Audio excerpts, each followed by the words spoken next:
Hey there, friends. Thanks for checking in.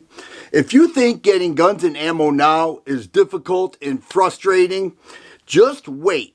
It seems that it's going to get a whole lot worse in the future. We as gun owners pinched all of our hopes of saving the Second Amendment on the Senate race in Georgia. And as it sits now, it does not look good. So what does that mean? We have anti-gun politicians in the House, the Senate, and the White House. If you see what's going on here.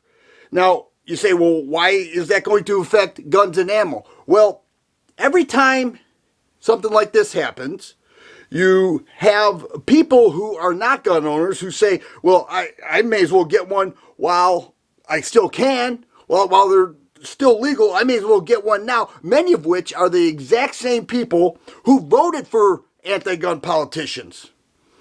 I have seen this. I've had people contact me who I know voted liberal across the board that say, I better get something while I can.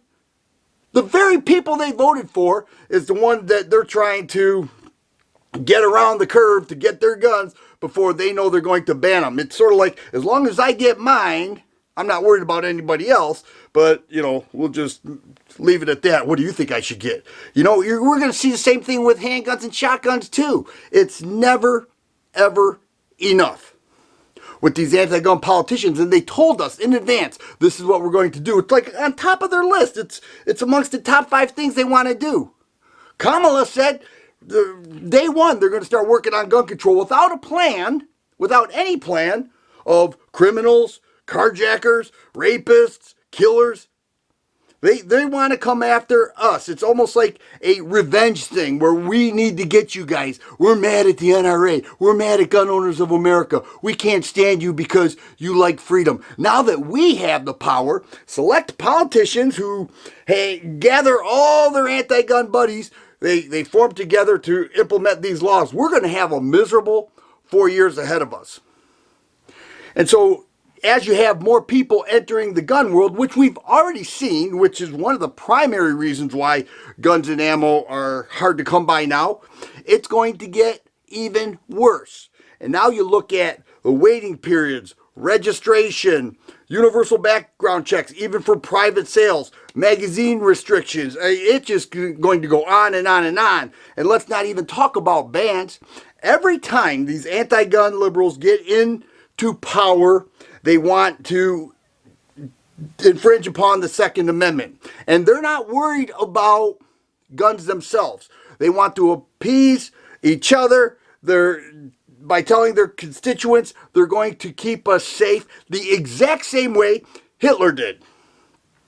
As long as these people have guns, you're not safe. Meanwhile, they're being protected 24/7 with armed security. The hypocrisy is unbelievable. So you have these people who are voting for anti-gunners, attempting to get guns. It's going to make the situation even worse because it's hard enough now, but as more and more people enter in, there's a small window in which they know, hey, I better get this while I can, get it while I can. So as long as I have it, I don't care about anybody else. And they're, in many cases, are the ones who click that ballot for that anti-gun person, and now they're going to be entering the gun world so long as they get what they need. I've always been a guy who said, you know what, the more the better. And I still think that, but looking at the glass half full in a situation like this is pretty hard, especially when these anti-gun politicians tell us in advance what their plans are. If you think that, oh, no, that's not going to happen. Oh, they won't do it. Don't put it past them, all right? They now have the power to select people to make laws that will affect all of us, millions and millions of gun owners. It's going to require us to be so united and so vocal and so much willing to get involved, probably greater than any time in the past. And this is not good.